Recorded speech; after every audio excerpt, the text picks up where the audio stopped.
Thank you very much. I want to thank the organizers for inviting me again to give a friendly talk at this conference. I've never been to Sarajevo before. It looks like a very nice place. I'll have to check it out later today. So today I'll tell you about chaotic orders of Fibonacci numbers. Let's see if this works. Doesn't seem to work. I'm just clicking on the screen. Screen? You have to just click on it once and then you should have to work. No, does it work? No, it does work. Okay. Here are my co-authors. Yuri Bilu, he's a mathematician from the University of Bordeaux. These three people are computer scientists. Joël Joachim is the director of the Max Planck Institute for Software Systems in Saarbrücken. Ben Worrell is a professor of computer science at Oxford. And Joris is a PhD student of Joël. So these people, although this one is in Oxford, although Ben is in Oxford, he hangs out a lot in Saarbrücken. And I've been working with these guys for the past couple of years, on and off, about 6 months per year. One of the things that I'm interested in, they are interested in decision problems for zeros of linearly recurrent sequences. And that can be in the real setting, in the p-adic setting, and so on. And as part of this, so my talk today is part of this general subject area on which I worked on. And I hope it will be of interest for this audience. What did you say I do? I do this? Okay, now I got it. So we start with the prime p. I'm going to write nu sub p of n to be the exact order at which p divides n. And that can be extended to rational numbers. For example, if you have a rational number a over b, then nu sub p of a over b is the exact exponent of which p divides either a or b. So if it divides b, it will be negative. So it's written there is the number alpha such that p to the alpha divides n, but p to the alpha plus 1 doesn't. So when n is equal to 12, which is 2 squared times 3, then 2 divides into 12 twice, 3 divides once, and no other prime divides. Let's talk about the p-adic order of Fibonacci numbers, or let's say the index, the exponent at which a prime number p appears inside the factorization of f sub n for a positive integer n. So the Fibonacci sequence, we all know it at this conference. I started it badly. F sub 0 is 0 and f sub 1 is 1. So remember that. That's the first typo. That's how many of them there are wrong. And fn plus 2 is fn plus 1 plus fn. So all n greater or equal to 0. You may ask, is there a formula for the nu sub p of fn? And the answer is yes. And the formula is the following. First of all, if the prime p is given and you want f sub n to be divisible by the prime p, there is something called the index of appearance of p inside the Fibonacci sequence. It's the smallest positive integer k, such that p divides the kth Fibonacci number. And this plays the role that the order of an element plays in a finite group. So if you have a finite group, the order of the element is the minimal integer k such that positive integer k such that that element to power k equals the identity of the group. And it has the extra property that if you have a different integer n, such that that element to order n equals the identity, then necessarily the order must divide n. The same happens for in the case of the Fibonacci sequence. So we have this number called z sub p with the property that it's the index of appearance of p in the Fibonacci sequence. And so if n is not divisible by that number, then p doesn't divide f sub n. And if n is divisible by that number, then because of the property that f sub a divides f sub b whenever a divides b, it means that the order of p in the factorization of fn is at least as large as the order of p in the factorization of this number, f of cp. But there could be some excess, and the excess comes exactly for additional p's that might divide n divided by z sub p. So this z sub p, except for p equal to 5, is always a divisor of p plus or minus 1.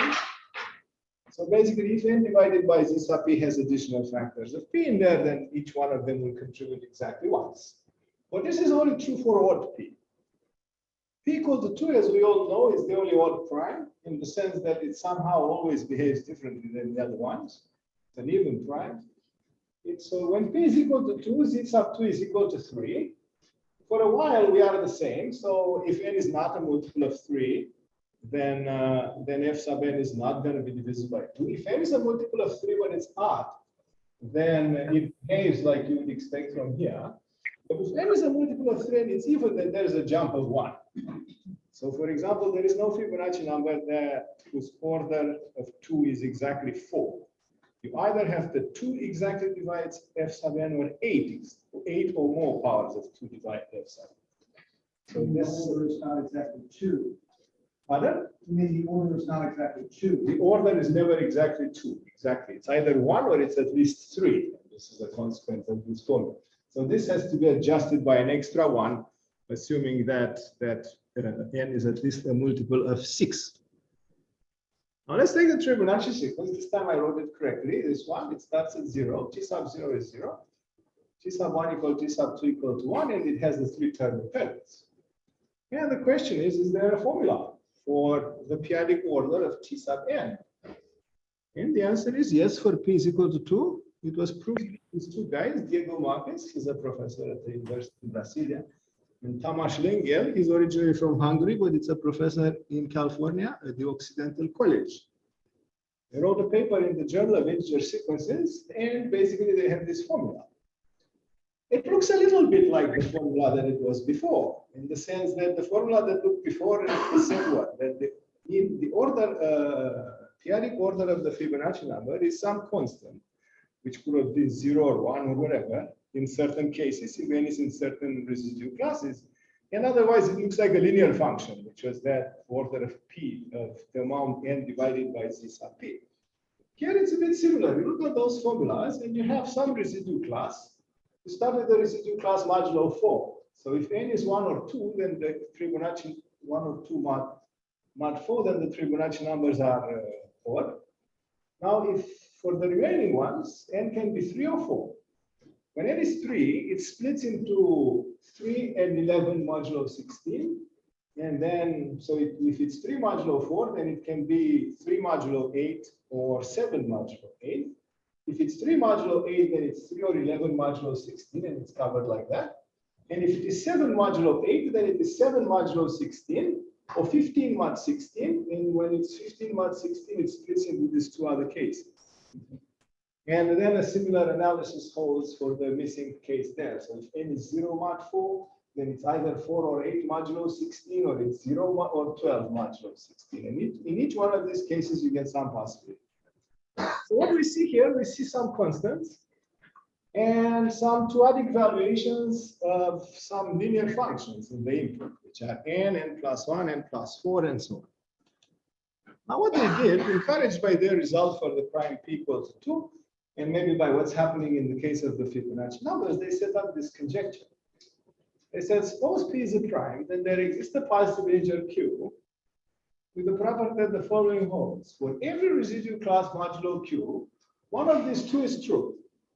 Either the periodic order of the Fibonacci number is constant on that residue class, and this is denoted by C, condition C, and condition C might fail every now and then, that's what they say, but it should hold for all but finite remaining n's in that residue class.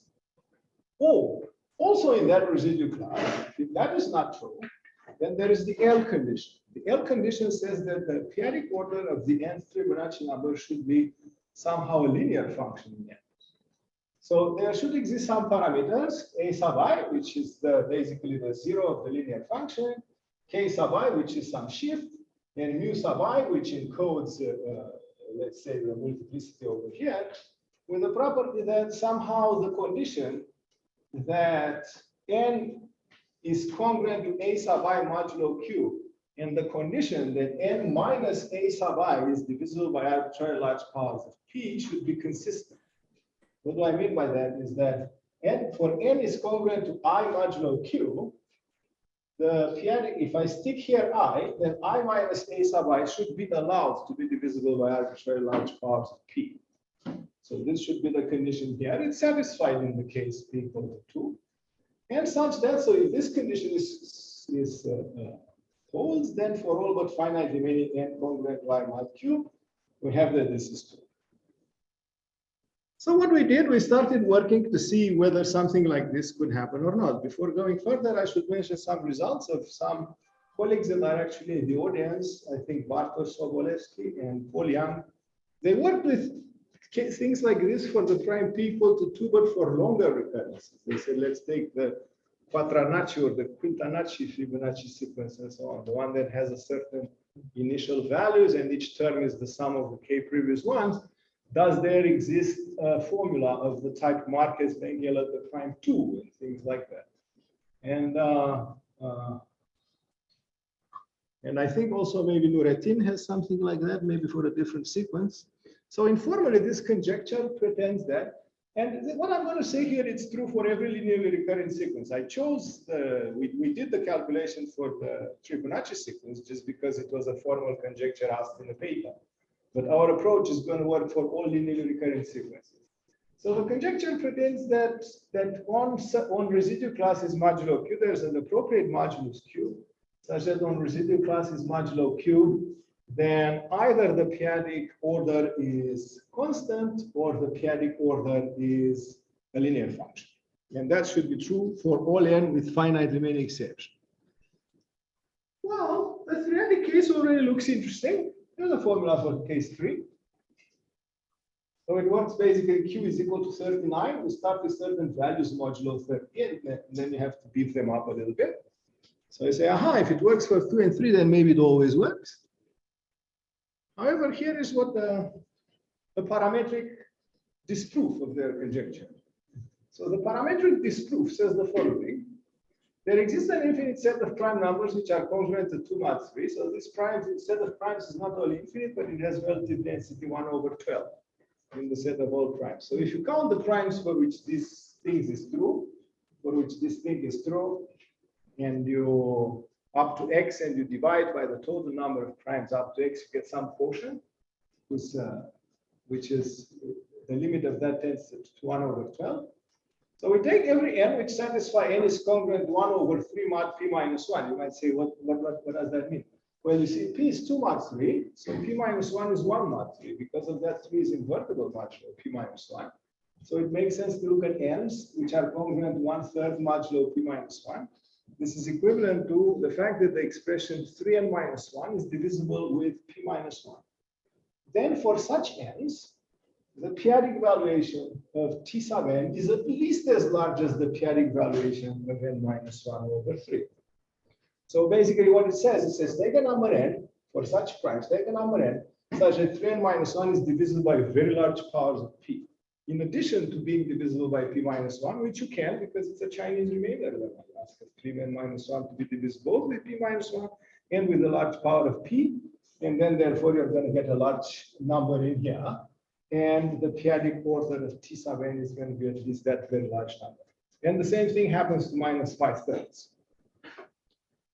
Okay, so let's see first of all, why is this a parametric counterexample? Well, the parametric counterexample suppose that the version that the tech that I use somehow it didn't put labels on my theorem. So you will have to guess which one is theorem 6 and which one is conjecture 4. But theorem 6 is the last theorem that I showed you, and conjecture 4 is the conjecture of Marquez and Lengel, and Marquez. So let P be as in the theorem, and I'm going to take a sequence of integers, which has the property that I said that it has, namely that 3n minus 1 is both a multiple of p minus 1 and a multiple of p to the k for some large k. And suppose that that conjecture is true for this p. Then there must exist that modulus q, that the conjecture asserts that it exists, with the property that for a certain residual class pi modulo q, infinitely many of the nk sit in that residual class. But we also know that the p-adic valuation of nk minus 1/3, it's at least k, so it tends to infinity. And by the Marquez-Lengel conjecture, the p-adic valuation of t of n sub k should be some linear function, k sub I plus mu I mu p of nk minus ai. And since this guy tends to infinity, that cannot be constant, so this mu I has to be positive. And in particular, this guy has to be divisible by, no, this guy is divisible by arbitrarily large powers of p because of the inequality that I wrote before. Or was it? Because of the inequality that I wrote over here.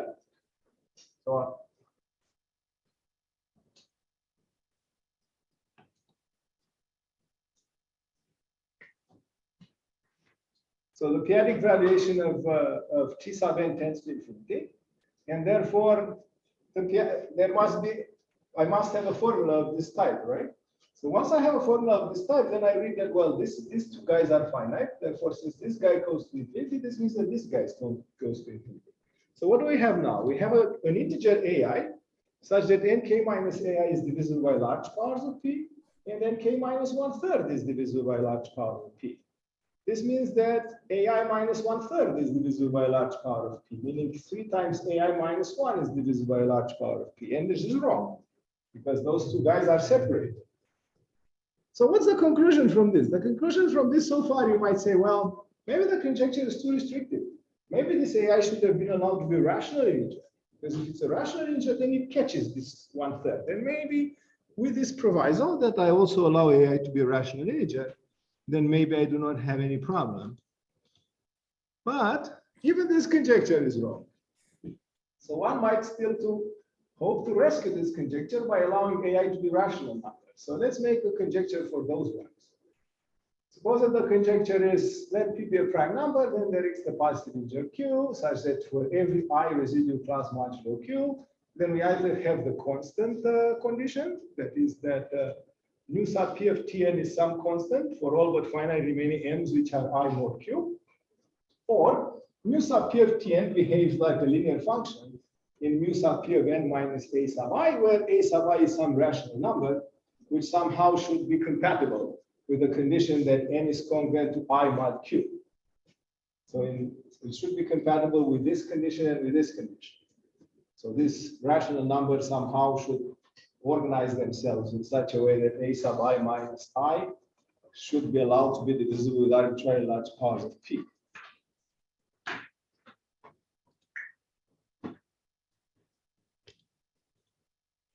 And what we proved is that even the modified conjecture fails sometimes. So this addresses the conjecture, and the next slide will address the modified conjecture, the weaker conjecture.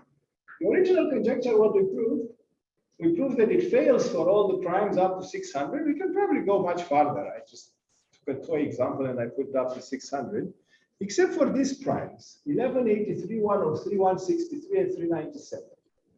This doesn't mean that it holds for the excluded primes.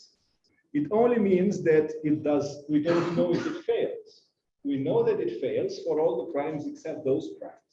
But we also know that it holds for the primes 83 and 397. So except for the primes 2 and 3 for which we have formulas, we also have formulas for the prime 83 and for the prime 397. And basically for them, this is very easy. So T sub n is not divisible with 83 or 397, except if n is congruent to one of these numbers, 0, minus 1, minus 4, minus 17, modulo q sub p, where q sub 83 is 287, q sub 397 is 132, and in both cases you add 1. So these ones are much easier somehow, but the relevance of it sits in this set. If you take this set, if you take C to be in this set, and you compute n minus C, then what numbers do you get? You get the number n plus 1, the number n plus 4, and the number n plus 17. And who are these numbers? These numbers are exactly the numbers that are in here. They are also the numbers that are in here. Where is it? No, this is not. They are in numbers that appear in the case of 2. And they are the numbers that appear in the case of 3. So if you look at 2 and 3, you never get expressions of the form u sub p of n plus something, unless that something is 0, 1, 4, and 17. And I will explain where those numbers come from. Now we can go to the next conjecture. The next conjecture catches a little more primes. So the next conjecture, the one in which we also allow rational guys for the AIs, that one fails for all the primes except the primes from a somewhat longer list. And of this longer list, we identify that it holds for 269, 401, 419, 499, and 587 under this form, where you also have to allow now 1/3 and minus 513. And you would say, and these ones are the values of the q's. So for every p, there is some q. These ones are the values of the q's for this particular. Now, what about the other ones? Well, for the other ones, the point is that we don't know. So there are some of them, for example, for these primes, we failed to decide whether the conjecture holds. We don't say that it doesn't hold, it might still hold, but we are lazy and we stopped. We should have probably continued, but okay. So the purpose of our paper is to provide a method to decide for which prime speed these conjectures hold and for which ones of them they fail. And in some cases, our method is unable to make the decision. So in some cases, we don't know if it fails or it holds. If it holds, then we can give the parameters, which is say who Q is, who kappa is, and so on. Normally, nu is equal to 1. If it mu sub I is equal to 1, kappa sub I, it could be positive or negative. A sub I will always be a number in the set 0, minus 1, minus 4, minus 17 a third, and minus 5 thirds. Okay, so throughout the rest of my talk, I don't know how much I still have because I started a little bit late. What much should I stop? You're not penalized for starting late, are you? Okay, so shall I stop, I don't know, 5 minutes later? Is that okay? Okay. So let's start with the Binet formula. The Binet formula is how do you solve a Fibonacci recurrence, or in general, any linearly recurrent sequence. You take a linearly recurrent sequence, which satisfies some equation. Each kth term is a linear combination of the previous k minus 1s. You associate something called the characteristic polynomial, where you take x to the power k and you subtract the values of those coefficients times x to the corresponding power. So in this case, it's going to be x cubed minus x squared minus x minus 1. You factor out that polynomial and you find its roots. And in case that those roots are simple, then the nth term of that recurrence is the sum of lambda to the power n over lambda running in the set of roots multiplied by some coefficient depending on lambda. In the case where the polynomial, the characteristic polynomial may have double roots or triple roots and so on, then you'll have to allow for this guy to be a polynomial which is linear or quadratic and so on. And the value of c sub lambda for this particular sequence, it's lambda divided by the derivative of that polynomial in lambda, which is this number. So I'm not going to write the concrete numbers. I'm just going to keep it formally. Okay. Now, I will introduce a very strange concept, which is called rational zeros. We'll say, what is a rational zero? Let's suppose what is first a zero? Well, Fibonacci sequence has no zeros, just because, well, the first one is a zero because it's t sub 0 equal to 0. But from there on, you have 1, 1, 2, 4, 7, and so on. But what you can do, you can go backwards. By going backwards, you can do it in two different ways, which end up being equivalent ways. Okay. Going backwards, you can stick n to be equal to negative numbers in here, and you're going to get some expressions. Or what you can do, you can just go by the recurrence, and you can say, oh, okay, so suppose that this one is position 0, 1, 2, 3, and here I have 0, 1, 1. So I know the recurrence is every term is the sum of the previous three terms, and I can say, okay, fine. Suppose that I want to find its value in negative 1. What number should I put here such that the sum between this, and this is equal to that? So I have to put the number 0. The 0 plus 1 is equal to 1. Perfect. Then I go to negative 2. And I say, okay, this result is 1. What number do I have to put here? So that this one plus this one plus this one is equal to 1. And I have to put 1. And then like this, I go to negative 3. And then I think I have to put minus 1 here. And then I get to negative 4, and I have to put 0 because 0 minus 1 plus 1 is equal to 0. So you can already see how I have produced negative 1 and negative 4. And if you keep on going that way, you're going to hit another 0 at negative 17. And the theorem is that there are no other zeros. So if you want integer zeros, these are the only zeros of the Fibonacci sequence going into the past. But we noticed, actually it was Joris first who noticed experimentally, by doing things much low primes, he noticed certain regularities. We noticed that there exist rational zeros. Now you would say this is such a silly concept. What do you mean by rational zero? Well, here's what I mean by rational zero. Take those three lambdas, right? One of them is real and positive, is bigger than 1, and the other ones are complex conjugate, because they are the roots of the Fibonacci polynomial. Well, take the cubic roots of them in some way. Of course, there is 3 ways of taking cubic roots of every given number. And since I have 3 numbers, there is 3 cubed. There's 27 different ways of taking cubic roots. But the proposition says that there is some way of taking cubic roots such that the sum of C lambda lambda to the power 1/3 is equal to 0. Meaning that I can think of this one as being T of 1/3 with a proviso that I have defined what do I mean by taking the cubic root.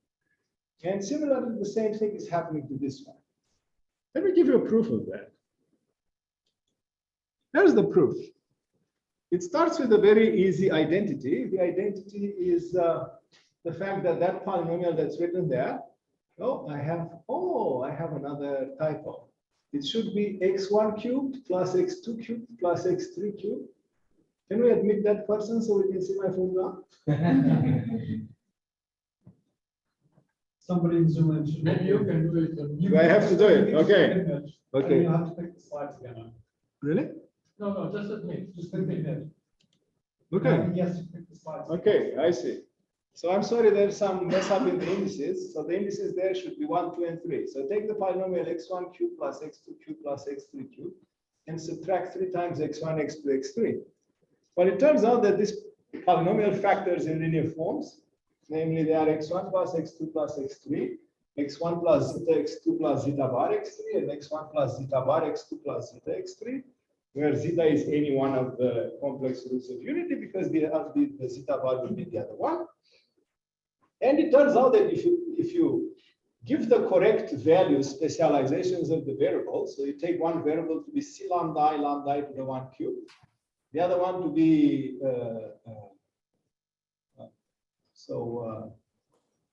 oh, I see. I'm also forgetting gamma I. Oh, it's good. So there should be I take for the variable x1, I take C1 lambda 1 to the 1/3. For the variable x2, I take C2 lambda 2 to the 1/3. And for the variable x3, I take C3 lambda 3 to the 1/3. The only convention that I'm making is that once I know who lambda 1 to the 1/3 and lambda 2 to the 1/3 are, I ask of lambda 3 to the 1/3 to be the reciprocal of the product of the first two, because the product of all of 3 of them is equal to 1. So I don't want to introduce some cubic root of unity without needing to. And then what I do, if I stick them inside this formula, then their cubes become C lambda cubed times lambda minus the product of them becomes 1 because of the way I defined it. And this number, you can compute it. It's basically some algebraic, some rational number because it's invariant under Galois conjugation. And when you compute it, it's the rational number 0. And then you say, okay, fine, since it's the rational number 0 and that product splits into 3 things like this means that one of them has to be 0. So if you correctly define them, then one of them has to be 0. One of the ways to define them, you can define the first one in any way you want, of course. So for example, you can fix the first one to be the real one, and you can say that the cubic root of it is the real cubic root of that one number. Then what happens is that if you take the splitting field of the Fibonacci polynomial, which is a field of degree 6, and you take a ratio of any two of the roots, let's say lambda 2 over lambda 1, it turns out that inside this field, lambda 2 over lambda 1 is already a cube inside the field. But it's a cube of a unique element, because if it would be a cube of two different ones, that splitting field of the Fibonacci polynomial should contain cubic roots of 3, and it doesn't. So with this hint, now you know exactly how to define lambda 2 to the 1/3 and lambda 1 to the 1/3. You say lambda 2 over lambda 1 to the 1/3 is that unique element who lives in that field and whose cube is lambda 2 over lambda 1. Lambda 1 to the 1/3 to define what it was, and then you obtain lambda 2 to the 1/3 and the same for lambda 3 to the 1/3. And it turns out that it happens, the same thing happens with -5/3. So here is the theorem. Now call R a rational zero of the Fibonacci sequence if it has the following property. For some definition of the rational powers, lambda 1 to the power R, lambda 2 to the power R, and lambda 3 to the power R, I have that thing is true. More generally, I can call a number R from Q a twisted rational zero. Is for some definition of these rational powers, the definition. Then, and for some roots of unity, they don't even have to be of order the denominator dividing of R and so on. This expression is true. This expression holds. So what we basically do, is that the only twisted rational zeros of the Fibonacci sequence are the integer rational zeros, which we know that they are there, and they are the rational 0, 1/3, and minus 1/3. And it turns out that for them, this sort of twists, they have to be all equal if you make the convention that you chose the cubic roots correctly. And then we prove that there are no other rational zeros. We also proved the theorem, which is not going to be included in that paper. We are still working on the details. That in general, this is true for all linearly recurrent sequences. You take a non-degenerate linearly recurrent sequence, and it's known, the theorem of Scholar-Mahler-Lech says that it has only finite many zeros. We proved that it has only finite many rational zeros in this sense, in this appropriate sense. By what I mean by a finite many rational zeros, it means that there are only finite many rational numbers that you can take, let's say, for R is equal to K over Q, such that if you go to that Binet formula and you write the sum, let's say, let's make it for simplicity, although theorem is true for there. There are only finitely many P's over Q that you can stick in there, such that even if I put here arbitrary roots of unity over Q, so then you don't really care because now it has, this object has become well defined because you can extract P over Q roots of lambda I any way you want, then this has only finite many P's over Q's. So what's important, it's important to prove that this Q is bounded, because once this guy is bounded, then the choices for z's are bounded. You can stick them inside the coefficients, and each one of them becomes a linearly recurrent sequence just in the variable P, which is an integer. And by Scholar-Mahler-Lech, this has only finite many solutions. But for this particular one, we actually computed them. Okay. So now I'm going to bore you for the next 10 minutes with some p-adic analysis. I'm going to try to explain to you that p-adic analysis is useful. And you should take this paper as how to do calculus. Because at the end, we are just going to define something. We're going to say what Hems's lemma is and what Strassmann's theorem is and what those things do and so on. And then we are going to go and we're going to compute all those things. And we are going to see where we fail to obtain results. So I take a prime number P, I take a finite extension of QP. For us, it will usually be just, in most cases, we will just work with K is equal to Q, for which, for example, I'll work with primes with the property that the Fibonacci polynomial splits completely modulo P, so then you can think of those roots as honest integers. Then the p-adic valuation of the prime P is taken to be P to the -1, and that one you extend it. So p-adic valuation of a prime that's not P is 1, and the p-adic valuation of the prime P is equal to P to the -1, and that one you extend multiplicatively. When you extend that multiplicatively, then it turns out that the p-adic order of any rational number or integer ends up being exactly this expression. So just think of Z is equal to P. There you get P to the -1. You take the logarithm base P of that one, you get -1, and you change its sign, and you get the number that I explained at the beginning. The p-adic order of P should be the number 1. Okay. Now, for A inside K and R bigger than 0, I write D sub AR to be the disk, the closed disk, the open disk with center A and of radius R, the p-adic open disk, and D bar of AR to be the closed disk with center in A and radius R. And then the ring of algebraic integers inside is just the Z's with the property that the p-adic valuation of that is less equal to -1. So in some sense, it doesn't contain P in the denominators. You can think of rational numbers with the property that P is not allowed to be divisible with the denominator. Now we call, I take an analytic function if there exists a sequence of elements with the property that it can be written like this, but I am in the p-adic field, so it needs to converge. So in order for it to converge, I'm going to impose that this A sub n is divisible by larger and larger powers of P. And this would be a p-adic analytic function. And for example, if I have a p-adic analytic function, let's say around 0, then it's going to be a p-adic analytic function around every integer, because you can just use this formal expression. You can just write this one as Z minus B plus B, everything to the power n. You expand it, When you expand it, you write this one as a power series in Z minus B. And the coefficient beta sub K looks like that. And notice that the sum starts for n greater or equal to K.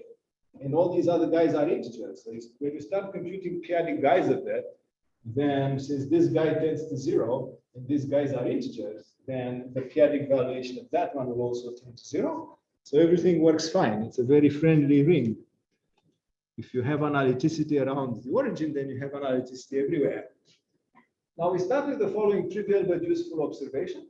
If you have an analytic function, then for any A and B, the periodic difference, so the order at which P will divide that difference, is at least as large as the order at which it divides, P divides A minus B. If you don't like these periodic functions too much, think about this property for polynomials. Take polynomial with integer coefficients, let's say F. You write F of A minus F of B. It becomes A minus B times something else, right? And that something else is an integer. So this means that the order at which P divides F of A minus F of B is at least as large as the order at which P divides A minus B, because it might also divide the leftover. So that is exactly what is going on. And you just use this previous formula from here. Okay. Now, assume now that F is not identically 0, then the set of zeros is finite because I work in a compact set. And this is, if you want, this is what the Skolem-Mahler-Lech, the proof of the Skolem-Mahler-Lech theorem is based on, because that's a discrete subset of the compact set O. Let's call it A. And here is a theorem that we have. Suppose that E is the ramification index of K over QP. Again, we may assume that that number is equal to 1 in that statement. Then there is the positive integer K, sufficiently large, such that for every E, which is a residual class modulo P to the K, one of the following holds. Either the analytic function is constant on that residual class, or if not, that analytic function is basically linear on that residual class. But it's linear where the linearity factor comes from C minus A sub I. In this A sub I is somebody that lives in A. So it's a 0 of that analytic function. And this is not a hard property to prove. Basically, you write down the formula, what you mean by that. You take M to be a large positive integer. You look at the residual class J modulo P to the M, and you write that as J plus P to the M times Z. And then you may assume that M is sufficiently large such that the set of zeros is separated. By separated, I mean if you take two different zeros and you take the difference between them, then this difference is not divisible by P to the power M. This is why I mean that it's separated. You have a finite set of zeros, you compute the differences between them, you get a finite set of numbers. You compute the order mod of P in each one of these numbers, you get an upper bound for that, and you take an M that's bigger than that. So because of this, this guy contains at most one element from the set of zeros. It might contain one element, or it might contain no element. Suppose that it contains one element, and let's call it A. Then I have an extension around A of this form, where A sub mu is where mu is greater or equal to 1 if A is and 1 is 0, and mu is 0 if it is. So this means that here I already have one. Once I factor Z minus A to the power mu, I already have the formula that I'm aiming for, which is this one. So all I have to show basically that the periodic order of this guy, which has no 0 at all, remains constant once M is sufficiently large. And that one again follows from some compacticity argument. I take a function F, it's a continued function in a compact set, which doesn't have a 0, which means that when I take the periodic valuation of that, that must be bounded from below by some strictly positive number. So in particular, it follows that f of z belongs to one of the finite remaining set if you want units of O, or p times units of O, or p times n times units of O, or any sub-integer. And since these sets are open, their inverse images by f are open as well, and they cover everything. And that completes the proof. Now, here are some results about vanishing of power series. One of them is Hensel's lemma, which is usually stated for polynomials. So what it says for polynomials goes that I have a value with the property that the value of the polynomial in that P0 is divisible by P, but the value of the derivative of that polynomial is not divisible by P. then I can Hensel lift some zero of that polynomial periodically to some element. And this is also true for power series. So you can lift a Hensel zero if you have a periodic zero such that it's not such that P doesn't divide the derivative of that in B0, then you can lift it to a unique zero.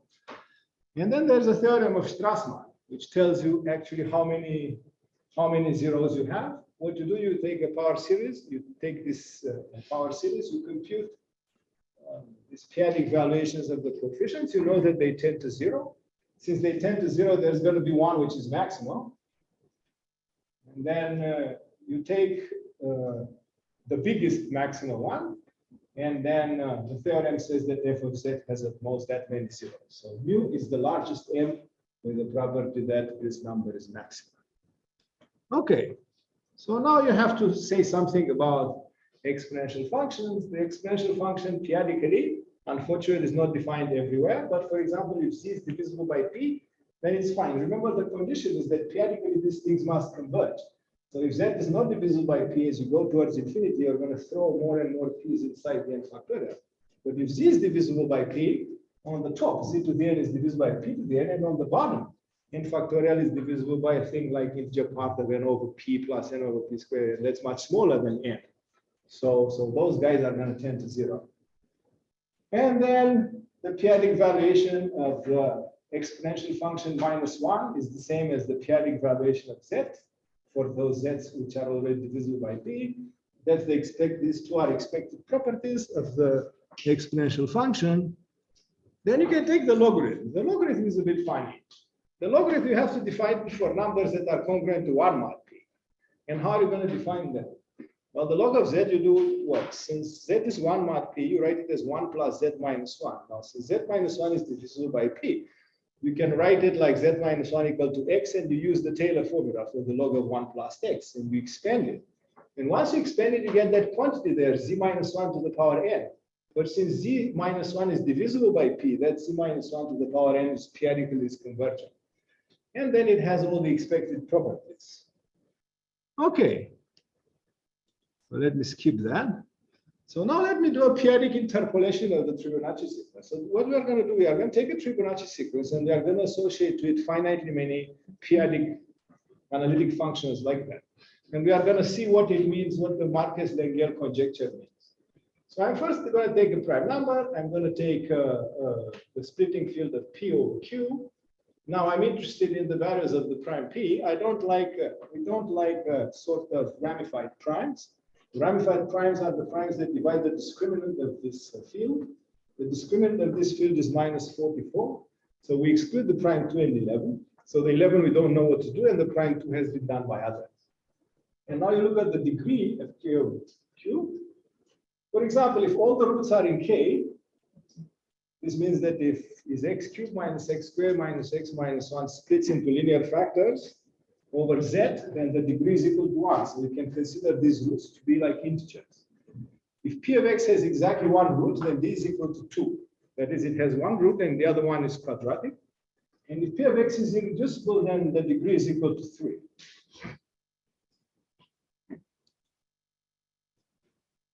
And I write t of n to be equal to sum of c lambda lambda to the m. Now for us, p is different than 2 and 11. This c of lambdas, there are some algebraic numbers that involve 2 and 11s in the bottom. Because remember the formula was lambda divided by p prime of lambda, and the norm of p prime of lambda is -44. But because we are not working with 2 and 11, then this c of lambdas look like algebraic integers. And now I take n sub t, this is an important number, is the order of the multiplicative subgroup generated by those elements. So in particular, if those elements are all roots, are all in integers, so the polynomial is x cubed minus x squared minus x minus 1 factors over the integers, then n is going to be the smallest number such that lambda to the power n is equal to 1. It's going to be a divisor of p minus 1. And if n is equal to 2, then it's going to be a divisor of p minus 1 times p plus 1. And if d is equal to 3, it's a divisor of p squared plus p plus 1. In general, it should be a divisor of p cubed minus 1. But in this particular case, p minus 1 is not there. Now, here's the analytic function that we are going to define. I'm going to take that n to be the minimal, the order of the group of units modulo p, the group of the lambdas mod p. Because n is the order of that group, this means that for every one of these three numbers, lambda to the n is equal to 1. Since lambda to the n is equal to 1, it makes sense to talk about the p-adic log of lambda to the n. So I'm going to write p-adic log of lambda to the n in there, then I'm going to multiply by z, and I'm going to exponentiate that. Now, formally, if there's no p-adic things in there, you would do what? You'll take the z, you'll put it inside, you get lambda to the power n z. Then you get the exponential of the logarithm, which is just itself. So it becomes lambda to the n z, and it has another lambda to the l in there. So it becomes lambda to the l plus n times z. So it becomes basically this one.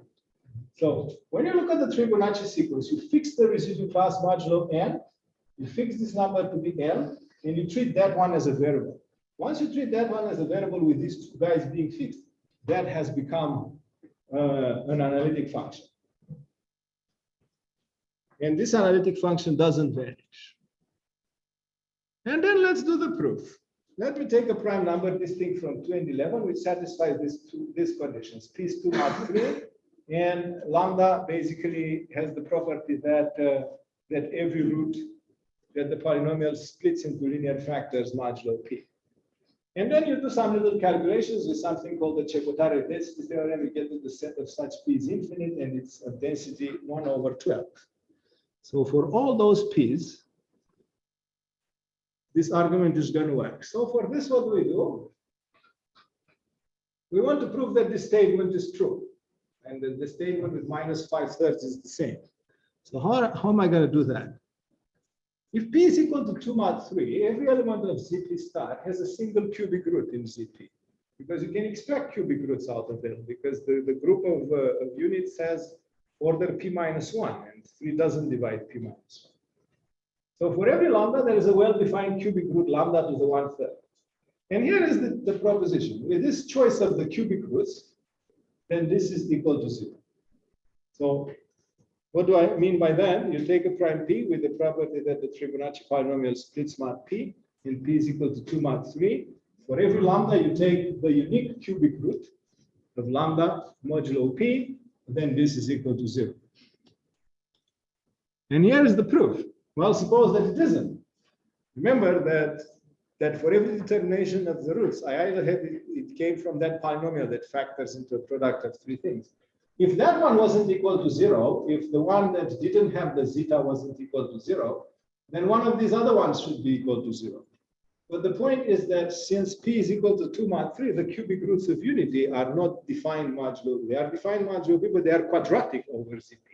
Which means that, for example, if this one is equal to 0, then by the Galois automorphism that sends zeta to zeta bar, when I work in a field of p squared element, then I get a different relation which is equal to 0. So then I can subtract the two different relations, and I get that zeta minus zeta bar is equal to 0 mod p, and that's a contradiction. And similarly in the other case. So now here is what the punchline is. I write down basically that function, and what you have to notice, this formula. I take lambda to the L, the exponential of b log of lambda to the power n, and I cube that. Once I cube that, I obtain lambda to the power 3 times L plus nb. And I wrote L plus nb, I said that 1 over 3 is equal to L plus nb periodically. This means that 3 times L plus nb is equal to 1. So this means that this number is equal to this number. But this means that this guy is a cubic root of that guy. But there was only one cubic root of that guy. So this means that must be the cubic root. Lambda to the power L, the exponential of b log of lambda to the power n. So what do I get? I get that f sub L of b is equal to 0. So basically, for primes p which are congruent to 2 mod 3, and with the property that x cubed minus x squared minus x minus 1 is equal to 0, this polynomial splits completely modulo p, then this number b, defined in that way, is going to be a 0 of that. So so now so this is how okay, so we get this. And where was this number b defined? The number b defined was defined as here. It was the p-adic number with the property that If I multiply it with capital N and I add L to it, I obtain the p-adic number 1. Here's an analytic form of these conjectures, and then I'm going to go to the punchline. So the conjecture, the following statements are equivalent. The conjecture holds for the given prime P. This means that for every L, which is some residue class modulo M, the 0 of L sub L of Z, the p-adic zeros should be of the form Z over capital N, where Z is an integer. It's the ring of integers, not the ring of p-adic integers. Or if you want, if V belongs to ZP is a 0 in ZP of this analytic function, then L plus NB should belong to the set of actual zeros, because it should be an actual zero. And then if you go to the rational form conjecture, let's also have a similar form there. The rational form conjecture holds if and only if every zero is a rational zero. Now you can kind of see why it's unreasonable to expect that these statements to hold. Because you have these functions, you go and you have these analytic functions, and of course they're going to have the zeros from Z or the zeros like 1/3 or minus 5/3, if those zeros make sense modulo P. But there is no reason that there should be only those zeros. For a random P, there might be other zeros. And once you can prove that for a random P, there are other zeros, once you can prove that for some P, there are other zeros, this conjecture is going to fail. And this is basically the last part of my slides. So what you first of all you want to do, you want to detect zeros. So here is where this was the boring p-adic analysis stuff. Let's try to make sense out of what they really mean for the Fibonacci sequence. So what am I supposed to, how am I supposed to even go about that? Then you say you do what you try to do naively. You take the Fibonacci sequence and you reduce it modulo P. And you're going to obtain some period. And then you're looking inside the period. You're going to find those zeros. Let's say that inside the period, the 0 is in position L. So it's L plus N times something. Well, N is the period. Then the first thing that you want P to be the divisor of the L Fibonacci number. Because if P doesn't divide T sub L, then T sub N is going to be equal to 0 for all the N's which are L modulo the period, and you're done. So in particular, one thing that you want to do, you want to start with the number L. So you go to your Mathematica and you start doing your calculation. You take the prime P, you compute the period at the Fibonacci sequence mod P, and you select those L's with the property that P divides T sub L. And then you want to apply Hansel's lemma.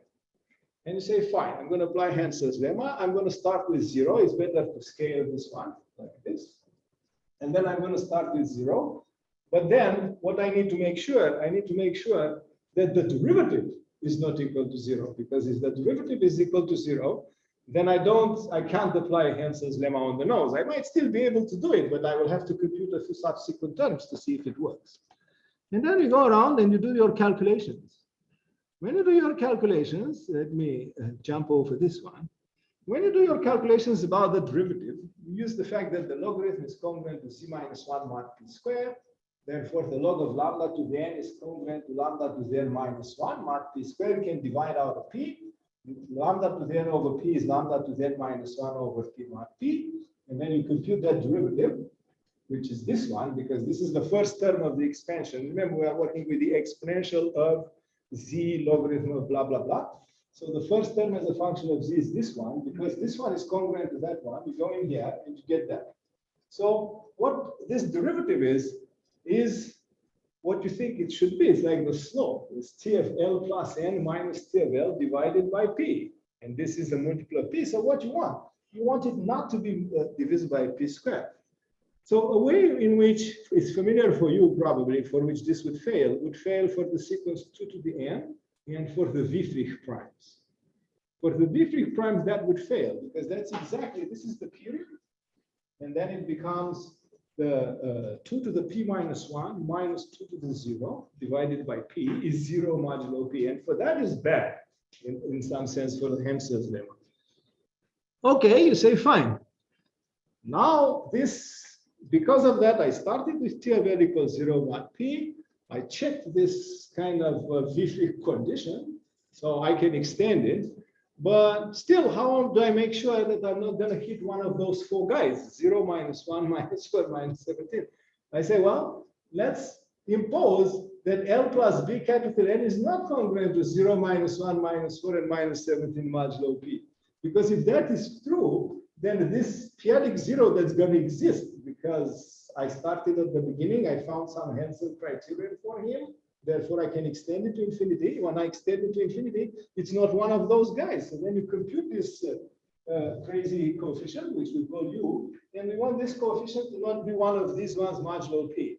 And if I go to the next conjecture, the one where it asks that P should be 2 mod 3 and so on, then I want that this coefficient to not be 1/3 minus 5/3 additional. And that's what it is. So suppose that P is not 2 or 11, and let L to be in the set 0, 1 up to n sub P minus 1, to be such that those conditions then before hold. Then all these conditions were the one that was before. So was this one, for example, and then the condition that P divides T sub L, and then the condition that this number makes sense. So this number modulo P is not equal to 0, because otherwise I can't invert it. And then I went to Mathematica, and I have some table which was chopped off. But here's, for example, for P equal to 5, what this code does. It takes P equal 5, computes N is equal to 31, computes, goes from 0 to 30, and tries to compute a value such that T sub L is equal to 0 mod 5, and it found the value 21. And then it checks that T sub N plus L minus T sub N divided by P is not 0 mod P. And then it checks that this element U that I showed there, once you check that it's not 0 mod L, then this element U over here, it doesn't belong to this set.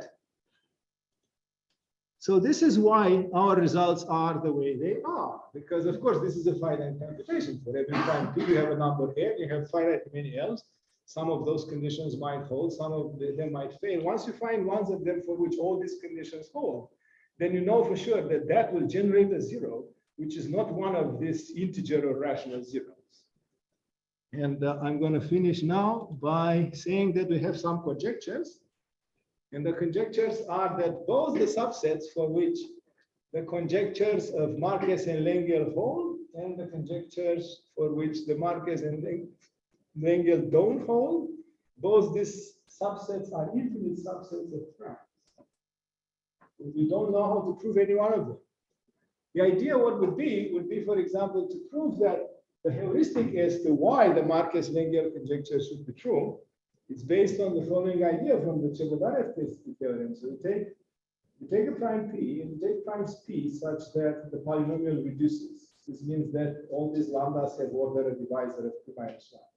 Now you fix a very large number L and you ask in addition that those P's have the problem that P minus 1 over L is an integer. So L divides P minus 1.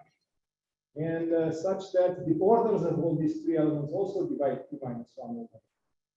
And for every fixed L, there's a positive proportion of primes. It's very small. But the point is that this positive proportion of primes has the property that if L is large, the period is tiny respective to P minus 1.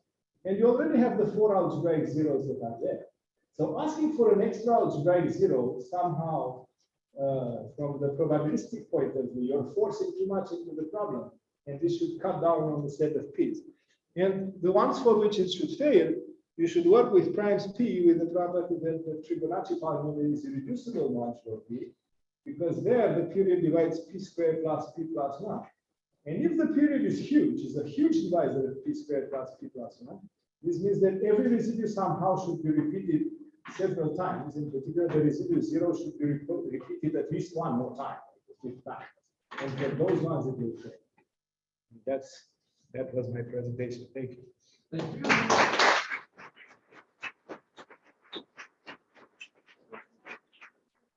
Questions? And you can also ask more questions during tea.